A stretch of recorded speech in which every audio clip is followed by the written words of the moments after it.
So ఈరోజు మనం మల్కాజ్గిరిలోని నేరేడుమెట దగ్గర వాజ్పేయి నగర్లోనే ఒక రైల్వే లెవెల్ క్రాసింగ్ వద్ద ఉన్నాం. ఇక్కడ చూస్తే మీరు చూస్తున్నారు ఇప్పుడు పరిస్థితి. గేటు పడితే ఎంత దూరం అంటే ఒక 10 నిమిషాలు 5 నిమిషాలు గేటు పడినా దాదాపు 1/2 కిలోమీటర్ నుంచి కిలోమీటర్ మేర ట్రాఫిక్ జామ్ అవుతూ ఉంది.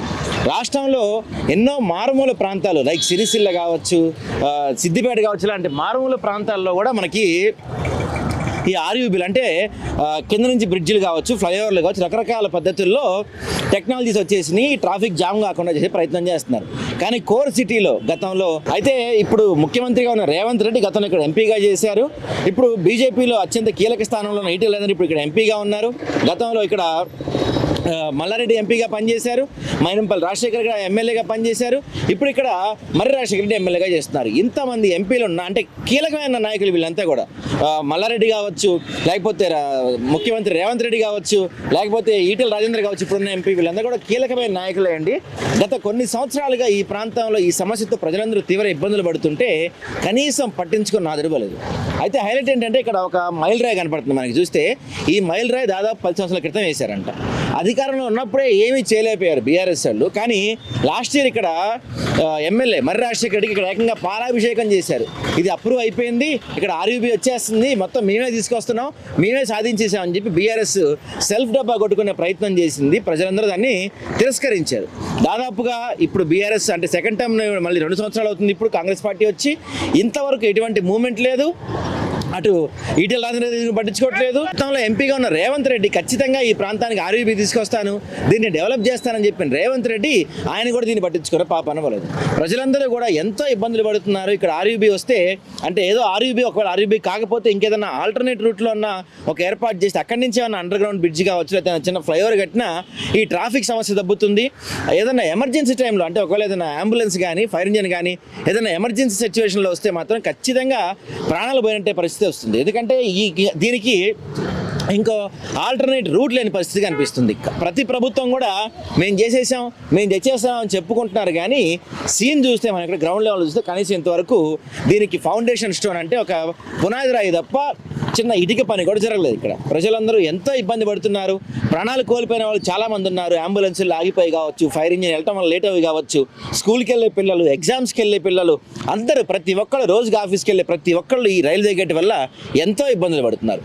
ఇప్పటికైనా మీ క్రెడిట్ గోళ్ళు పక్కన పెట్టి అంటే మేము సాధించాం ఇలాంటి గొడవలు పక్కన పెట్టి ఈ ప్రాంత ప్రజలకు ముఖ్యంగా ఈ ప్రాంత ప్రజలకు మేలు చేకూరే విధంగా ఇక్కడ ఆర్యూబీ కానీ లేదా ఇంకేదైనా ఆల్టర్నేట్ ద్వారా కానీ ఇక్కడ ఒక బ్రిడ్జిని ఏర్పాటు చేయడం వల్ల ప్రజలకి ఇక్కడ ట్రాఫిక్ సమస్యను తప్పించే ప్రయత్నం చేస్తారని ప్రజలందరూ కోరుకుంటున్నారు. మరి గవర్నమెంట్ ఏ విధంగా స్పందిస్తుంది?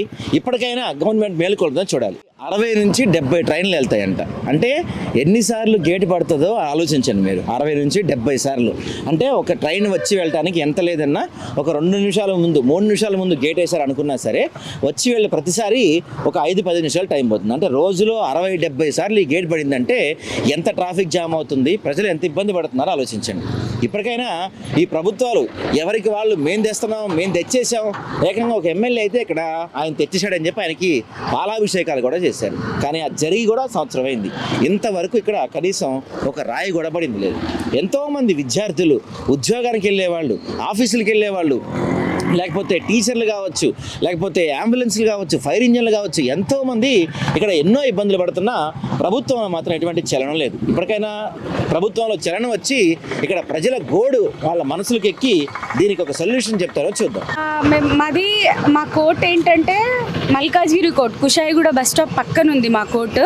అండ్ నెక్స్ట్ 2 yearsలో మా కోర్ట్ ఇక్కడికి ట్రాన్స్ఫర్ అవుతుంది, నేరేడుమెట్ డైట్ కాలేజ్కి ట్రాన్స్ఫర్ అవుతుంది. అప్పుడు మాకు ఇప్పుడే ఇంత ఇబ్బంది ఉంది. మాకు కేసులు మార్నింగ్ 10:30కే కాల్ వర్క్ స్టార్ట్ అవుతుంది. మాకు కేసులు డ్యామేజ్ అయ్యే ఛాన్సెస్ కూడా ఉంటాయి.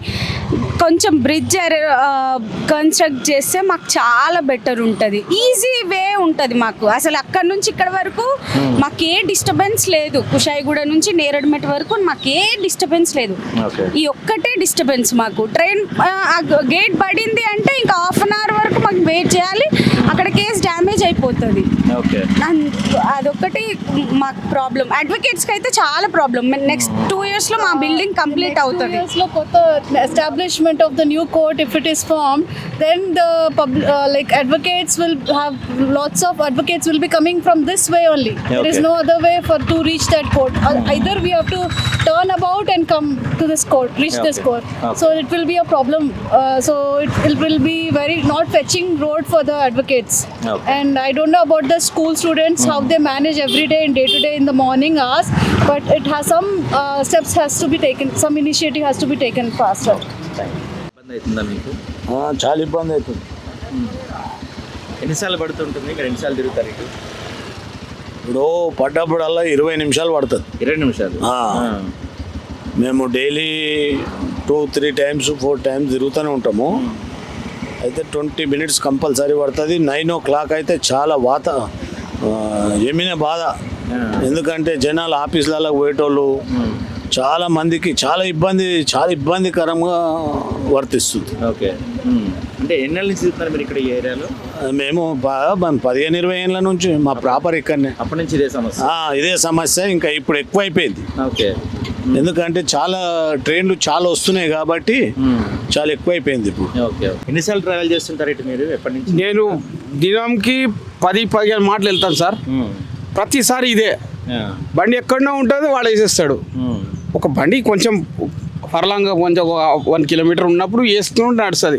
అక్కడ ఉంటుంది, వేసేస్తాడు. బస్ ఇదే గంటల కొద్దీ ఈయనే ఆగాల. వీళ్ళ మినిస్టర్లు ఏం చేస్తుర్రో, ఎమ్మెల్యేలు ఏం చేస్తుర్రో బ్రిడ్జ్ అయిపోయింది, అదే అయిపోయిందని పెద్ద పెద్ద మాటలే వచ్చినాయి. అప్పుడు గెలిచినప్పుడు మేము అది చేస్తాం ఇంతవరకు మేము సఫర్ అవుతున్నాం ఇట్లనే.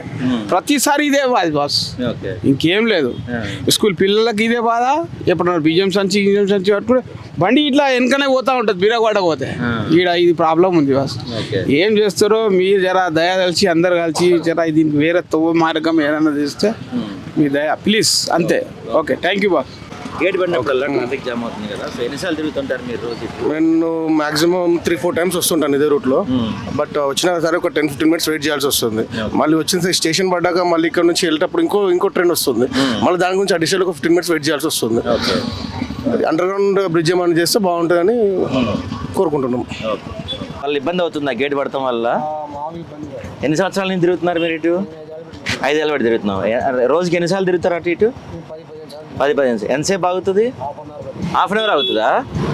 మరి అంటే మీకు ర్యాపిడోనా ఓలానా చేస్తుంటారు? మరి కస్టమర్లకి ఇబ్బందిగా మీకు? ఏదైనా ఎమర్జెన్సీ అయితే పరిస్థితి ఇబ్బందిగానే ఉంది. ఓకే. ఊకే ప్రతి ఒక్కసారి గేట్ పడుతూనే ఉంటుంది. అది 10 నిమిషాలకు ఒకసారి గేట్ పడుతూనే ఉంటుంది. చాలా ఇబ్బందులు అవుతాయి ఇక్కడ మాకు ట్రాఫిక్ జామ్ వల్ల. ఓకే. చాలా లేట్ అవుతుంది కాలేజ్కి ఒక్కోసారి ఇక్కడ వచ్చి. ఎంతసేపు పడుతుంది గేట్ పడితే? గేట్ పడితే మినిమం 10 minutes ఉంటుంది అన్న. 10 minutes ఉంటుంది. 10 minutes ఉంటుంది. 10 minutes ఉంటుందా? ఒక్కోసారి హాఫ్ అన్ అవర్ లేకుండా అన్న 7 నుంచి 7-8 వరకు కంటిన్యూస్గా ఉంటుంది. ఇక్కడ నుంచి అక్కడ ఇది సిగ్నల్ దాకా జామ్ ఉంటుంది మొత్తం. ఓకే. హాఫ్ అన్ అవర్ మీదే పడుతుంది. ఎన్ని సంవత్సరాల నుంచి తిరుగుతున్నారు మీరు? 22-23 సంవత్సరాల నుంచి. అంటే మీ లోకల్ ఎక్కడైనా మీరు? లోకల్ ఇన్నే. అడిగారా నాయకుల్ని గేట్ గురించి? అందరన్నా మా హనుమంత ఈ రాజశేఖర్ వచ్చి చేసిండు కానీ ఏం చేసిండు, ఇంకా ఓపెన్ చేస్తా అన్నాడు కానీ ఇప్పుడు దాకా ఏం చేయలేదు. ఓపెనింగ్ చేసిండు అని చేసిండు, మళ్ళీ పోస్టర్లు అన్ని అని చేసిండు, ఓపెన్ అయితే లేదు. అసలు మొదలే కాదు అది పని. వస్తురు చేస్తురు అంతే, మళ్ళీ వెళ్ళిపోతురు అంతే. అదే నిలబడుతున్నారు, ఎవరు చేస్తలేరు. ఇబ్బంది అవుతుందా మరి ఏదైనా ఎమర్జెన్సీ వెళ్ళాలన్నా? కష్టం. మీరు చూడండి ఎప్పుడైతుంది. ఇప్పుడు వేసారు కదా, ఎంతసేపు వస్తుంది మీరే ఎరకదు. ఓకే. ఈ రూటేనా మీరు? రెగ్యులర్. గేట్ పడినప్పుడల్లా ఇబ్బందిగా ఉంటుందా? ఎలా? చాలా 40 minutes పడుతుంది. 40 minutes పడుతుందా? అవునండి. ఎన్ని ఇయర్స్ నుంచి మీరు ట్రావెల్ చేస్తున్నారు ఈ రూట్? ఆల్మోస్ట్ 10 years 15 years లేదు. ఓకే. చాలా ఇబ్బంది. బట్ అప్రూవల్ అయింది కదా మొన్న అప్రూవ్ అయిపోయిందంటే ఆర్యూబీ. అదే అప్రూవల్ అని చెప్తున్నారు కానీ వర్క్ స్టార్ట్ కాలేదు. ఆర్యూబీ అక్కడ అది పెట్టి 1 year ఆల్మోస్ట్ 10 years అవుతుంది అది మళ్ళీ ఓపెన్ చేసి. ఓకే. చాలా problem. Okay. Minimum half an hour 40 minutes. Main road ఇది. అవును. దీనికి ఆల్టర్నేటివ్ ఏమైనా ఉందా పోనీ ఇక్కడ గేట్ పడితే? ఏం లేదు రూట్. ఓకే. అంటే మీకు ఓట్సింగ్ వచ్చినప్పుడు నాయకులను అడిగారా మీరు దీని గురించి? అడిగారు. ఇనాగ్రేషన్ చేసిపోయారు 10 years బ్యాక్. సో అంతే ఇంకా లేట్ అవుతుంది. బట్ ఇప్పుడు అప్రూవ్ అయింది అంటున్నారు కదా, వెళ్ళాలంటే కూడా కష్టం, చాలా ఇబ్బంది. స్టక్ అయిపోతారు ఇక్కడ. అవును, అంబులెన్స్ లాంటివి. అంబులెన్స్ కూడా కష్టం. ఓకే, మీరు అంటే ఎన్నిసార్లు తిరుగుతూ ఉంటారు డైలీ? మేము 2-3 టైమ్స్ రోజులో ఒకసారి ఇక్కడ ఆగుతారు. ఓకే, ఉంటుంది. మాకు ఇక్కడ చాలా ఇబ్బంది కలుగుతుందండి. అయితే ఇక్కడ మనకి లాలాగూడలో మనకి జాకింగ్ టెక్నాలజీ యూజ్ చేసి ఓకే, మనకి సబ్వే కట్టారు. అలాగా 2-3 చోట్ల కూడా కట్టున్నారు గవర్నమెంట్ లో. ఓకే, సో అలాగే ఇక్కడ జాకింగ్ టెక్నాలజీ యూజ్ చేసి ఇక్కడ కట్టేస్తే చాలా బాగుంటుంది సార్. మాకు ఇక్కడ ఎందుకంటే 16A బస్సెస్ కూడా చాలా ఫ్రీక్వెంట్ గా వెళ్తుంటాయి. ఆ 16A బస్సెస్ చాలా మంది ట్రావెల్ చేస్తారు సెకండ్రాబాద్ వరకు. ఇక్కడ గేట్ పడడం వల్ల ఆగవలసి వస్తూ ఉంటుంది. సో బస్సు నుంచి స్టార్ట్ చేసుకుంటే అందరికీ వెళ్ళే ఆఫీస్ గోయర్స్ కి అందరికీ వెహికల్ మూవర్స్ కూడా చాలా ఇబ్బంది ఉంది. సో ఇక్కడ ఏమైనా ఆల్టర్నేట్ రూట్ ఉంటే వాళ్ళకి కొంచెం మాకు ఆల్టర్నేట్ రూట్ చూపించేసి జాగింగ్ టెక్నాలజీ స్టార్ట్ చేసేస్తే ప్రారంభించేస్తే మేము గవర్నమెంట్కి చాలా థ్యాంక్స్ చెప్తాం సార్. Okay, thanks.